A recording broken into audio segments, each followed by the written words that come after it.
Good morning students. Pragya school की online class में आपका स्वागत है। आज हम पढ़ेंगे लेक्चर 11 के class 5 subject SST lesson 3 diary कमर सीधी ऊपर चढ़ो का आगे का भाग। पिछले भाग में हमने रॉक क्लाइंबिंग और जो पहाड़ी नदी है उसको कैसे पार किया था उसके बारे में पढ़ा था। आज हम एक खास मुलाकात के बारे में पढ़ेंगे जो बछेंद्री पाल से हुई थी। संगीता जी उसके बारे में बताती है। ये घटना कब की है? 15 फरवरी सन 1984 की। रात को खाने के बाद संगीता जी बताती है कि उन्हें खास मेहमान से मिलवाया गया। कौन था वो खास मेहमान? बछेंद्री पाल से। वो खास मेहमान थी बछेंद्री पाल। उन्हें माउंट एवरेस्ट क्या है?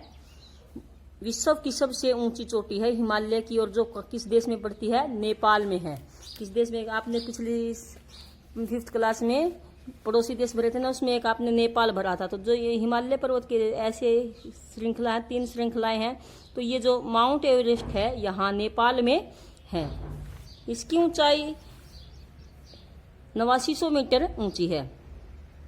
चुना गया था वह ब्रिगेडियर ज्ञान सिंह जी से आशीर्वाद लेने आई थी। कौन थे ब्रिगेडियर ज्ञान सिंह जी? आपको पीछे भी बताया गया है, डायरेक्टर थे ना उसके। उस खुशी के माहौल में सभी गा बजा रहे थे। बछेंद्री पाल भी एक मशहूर पहाड़ी गीत गाते हुए नाचने लगी। बेड़ू पाको 12 मासा एक पहाड़ी गीत है। ये किसने गाया था? बछेंद्री पाल ने। बेड़ू पाको 12 मासा काफल पाको चैता मेरी छैला। इसके बाद है बछेंद्री पाल की माउंट एवरेस्ट पर चढ़ाई के बारे में। बछेंद्री पाल का जन्म कहाँ पे हुआ था? उत्तराखंड राज्य के गढ़वाल के नाकुरी गांव में। उत्तराखंड राज्य के गढ़वाल के नाकुरी गांव में 1954 को हुआ था। कब हुआ था? 1954 में। जब वह 12 साल की थी तब वह 4000 मीटर ऊंची पहाड़ी की चोटी पर चढ़ गई थी। जब बिल्कुल वह छोटी थी, 12 साल की। अब देखो, अब 12 साल का बच्चा कितना बड़ा होता है। तभी वह क्या है, 4000 मीटर ऊंची पहाड़ की चोटी पर चढ़ गई थी। जन्म कहाँ हुआ था? उत्तराखंड में। और आपको पता उत्तराखंड क्या है? एक पहाड़ी राज्य है। तो उसके आसपास क्या थे? पहाड़ वगैरह थे। तो उसकी बचपन में ही रुचि थी पहाड़ों पर चढ़ने की। बछेंद्री पाल ने उसके बाद क्या है, नेहरू इंस्टीट्यूट, लेसन की शुरुआत में भी आया था जो संगीता अरोड़ा जी है, वो भी पहाड़ पर चढ़ने की ट्रेनिंग कहाँ से ले रही थी? इसी से। और इसी से बछेंद्री पाल ने भी ट्रेनिंग ली थी। Nehru institute of mountaineering Uttarkashi से पहाड़ पर चढ़ने की ट्रेनिंग ली। और उन्हें गाइड करने वाले थे या उनको सिखाने वाले कौन थे? ब्रिगेडियर ज्ञान सिंह जी ही। बाद में वह महिलाओं को पहाड़ों पर चढ़ने की ट्रेनिंग देने लगी। कौन देने लगी? बछेंद्री पाल जी देने लगी।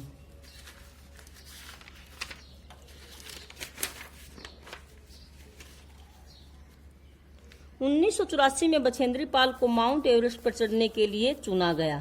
18 लोगों की उस टीम में, मतलब उस टीम में कितने लोग थे? 18 लोग थे। 18 लोगों की उस टीम में 7 महिलाएं थी। बछेंद्री पाल समेत कितनी महिलाएं थी? ओनली 7 महिलाएं थी। बाकी लोग कितने थे? और पुरुष थे। और कुल टोटल लोग कितने थे? 18 लोग थे। चढ़ाई के दौरान 15 मई की रात की बात है, जब टीम 7300 मीटर की ऊंचाई पर पहुंची तो वह बहुत थकी हुई थी। कौन टीम थक गई थी इतनी ऊंचाई पर चढ़ने के कारण? सब लोग तंबू गाड़ कर वहीं पहाड़ पर क्या हो गए थे? सो गए थे। रात को 12:30 बजे, आपको पता पहाड़ों पर क्या बर्फ पड़ी रहती है, तो रात को 12:30 बजे क्या है, बर्फ का एक जोरदार तूफान आया। इससे पहले कि वे उठ पाते, उनका टेंट उड़ गया और कोई भारी चीज, शायद बर्फ की ही कोई चीज थी जो उनसे जोर से टकराई। बछेंद्री तो बर्फ की चादर में ही लिपट गई। पूरी टीम के लोगों को बहुत चोटें आई। टीम के लोगों ने कुल्हाड़ी से खोद खोद कर उन पर से बर्फ हटाई, यानी जो टीम के जो सदस्य बर्फ आदि में दब गए थे, और उन्हें बाहर निकाला। उनका सिर जख्मी था। टीम के और लोग नीचे बेस कैंप वापिस लौट गए, जबकि बछेंद्री पाल जैसे तैसे करके हिम्मत करके फिर ऊपर की तरफ बढ़ी। बछेंद्री ने 23 मई 1984 को, ध्यान रखना ये डेट है, कब है? 23 मई 1984 को दिन में 1:07 पर 8900 मीटर ऊंची चोटी, जो माउंट एवरेस्ट की लंबाई कितनी है? 8900 मीटर है, जो विश्व की सबसे ऊंची चोटी मानी जाती है। और कहाँ पे है ये? आपको मैंने शुरुआत में भी बताया था, नेपाल में है। हमारा एक पड़ोसी देश है नेपाल, और हिमालय की सबसे ऊंची चोटी है ये माउंट एवरेस्ट। और नेपाल में इसको किस नाम से जाना जाता है? सागरमाथा के नाम से जाना जाता है। किसे जाना जाता है? सागरमाथा के नाम से, माउंट एवरेस्ट को। वैसे पूरे विश्व में हम इसको किस नाम से जानते हैं? माउंट एवरेस्ट में। लेकिन कई चीजों के वहां के स्थानीय नाम हो जाते हैं। तो माउंट एवरेस्ट को नेपाल में क्या कहकर पुकारते हैं? सागरमाथा पर कदम रखा। उनके साथ उनकी टीम का एक साथी भी था। चोटी पर 2 लोगों के खड़े होने की जगह ही नहीं थी। आपने देखा होगा पहाड़ की चोटी थोड़ी ऊपर से क्या होती है, पैनी होती है, तो उस पर खड़ा नहीं हुआ जाता, दिक्कत होती है। नीचे से तो पहाड़ क्या होते हैं, चौरस टाइप में होते हैं, लेकिन जो हम ऊपर जाते हैं तो वो क्या है, चोटी टाइप में होते हैं। तो उन पर एक ही व्यक्ति के खड़े होने की भी जगह नहीं थी। पैर फिसलते ही, आप देखा कितनी ऊंची चोटी है, तो पैर फिसलते हजारों फुट नीचे ही गिरकर रुकते। उन्होंने बर्फ खोदकर, बर्फ से तो ढकी रहती है हिमालय की चोटी, आपको पता ही है, अपनी कुल्हाड़ी को हुक की तरह गाड़ा और रस्से से अपने आप को उस हुक से बांधा। तब वे लोग, उसके साथ बछेंद्री पाल के साथ एक और था ना सदस्य, तब वे लोग वहां खड़े हो पाए। उन्होंने वहां माथा टेका, तिरंगा गाड़ा, तिरंगा क्या है, हमारे देश का राष्ट्रीय ध्वज जो, और कई फोटो भी खींचे। करीब 43 मिनट वह दुनिया की सबसे ऊंची चोटी पर है। कितने मिनट तक रही बछेंद्री पाल दुनिया की सबसे ऊंची चोटी पर? 43 मिनट। इसके साथ ही बछेंद्री पाल भारत की तो पहली और विश्व की या संसार की 5वीं ऐसी महिला बन गई जिसने माउंट एवरेस्ट पर कदम रखा। विश्व की पहली महिला कौन है माउंट एवरेस्ट पर चढ़ने वाली? जुनको तोबई, जो जापान की है, और जिसने 1975 में माउंट एवरेस्ट पर पहला कदम रखा था, जबकि बछेंद्री पाल ने 1984 में पहला कदम, और भारत की तो पहली बनी और संसार की 5वीं महिला बनी। अब आप होमवर्क नोट करोगे, माउंट एवरेस्ट पर चढ़ने वाली प्रथम भारतीय महिला कौन थी? अभी अभी पढ़ा हमने, कौन थी? बछेंद्री पाल। और विश्व की कौन सी थी? 5वीं महिला थी। बछेंद्री पाल कहाँ की रहने वाली थी? गढ़वाल के नाकुरी गांव की। कहाँ पे है ये? उत्तराखंड में। माउंट एवरेस्ट को नेपाल में किस नाम से जाना जाता है? किस नाम से जाना जाता है? सागरमाथा के नाम से। माउंट एवरेस्ट की ऊंचाई कितनी है? 8900 मीटर। बछेंद्री पाल को माउंट एवरेस्ट की चढ़ाई के लिए कब चुना गया? मई 1984 में। बछेंद्री पाल माउंट एवरेस्ट पर कब व किस समय पहुंची? यानी अभी पढ़ा हमने कि कितने बजे पहुंची? 23 मई 1984 को दिन में 1:07 पर वो माउंट एवरेस्ट की चोटी पर पहुंची। बछेंद्री पाल दुनिया की सबसे ऊंची चोटी पर कितने समय तक रही थी? कितने समय तक रही थी?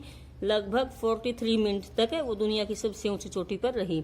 बछेंद्री पाल ने पहाड़ पर चढ़ने की ट्रेनिंग कहाँ से ली थी? जो शुरुआत में हमने बताया था, Nehru institute of mountaineering, Uttarkashi से। बछेंद्री पाल ने कौन सा पहाड़ी गीत गाया था? कौन सा पहाड़ी गीत गाया था? बेड़ू पाको बारह मासा, काफल पाको चैता मेरी छैला। बछेंद्री ने चोटी पर तिरंगा क्यों गाड़ा? हमने देखा था ना, बछेंद्री ने चोटी पर पहुंचकर क्या किया? तिरंगा गाड़ा। क्यों गाड़ा? उसने तिरंगा ही क्यों गाड़ा होगा? बछेंद्री ने अपने देश के सम्मान में चोटी पर तिरंगा गाड़ा होगा। हम झंडा कब कब फहराते हैं? जो तिरंगा झंडा वो कब कब फहराते हैं? तो झंडा हम स्वतंत्रता दिवस कब मनाया जाता है? ये 15 अगस्त को। एवं गणतंत्र दिवस ये कब मनाया जाता है? 26 जनवरी को। देखते होगे आप अपने स्कूल में भी जो तिरंगा झंडा है या जो झंडा है वो फहराते हैं, दिवस के अवसर पर फहराते हैं। विश्व की सबसे ऊंची चोटी कौन सी है? Mount Everest. और कहाँ पे है? नेपाल में। शुरुआत में ही बता दिया था। माउंट एवरेस्ट पर चढ़ने वाली विश्व की सबसे पहली महिला कौन थी? कौन थी? जुनको तोबई, जापान की है। इसने 1975 में माउंट एवरेस्ट की चोटी पर पहला कदम रखा था। माउंट एवरेस्ट पर 2 बार चढ़ने वाली हरियाणा की महिला कौन है? कौन है? देखा आपके हरियाणा राज्य की महिला कौन है जिसने 2 बार माउंट एवरेस्ट पर कदम रखा? तो कौन है? संतोष यादव। और कहाँ की है? रेवाड़ी जिले की है। Thank you students. आपको जो होमवर्क दिया गया है सब कॉपी में आपको राइट भी करना है और लर्न भी करना है।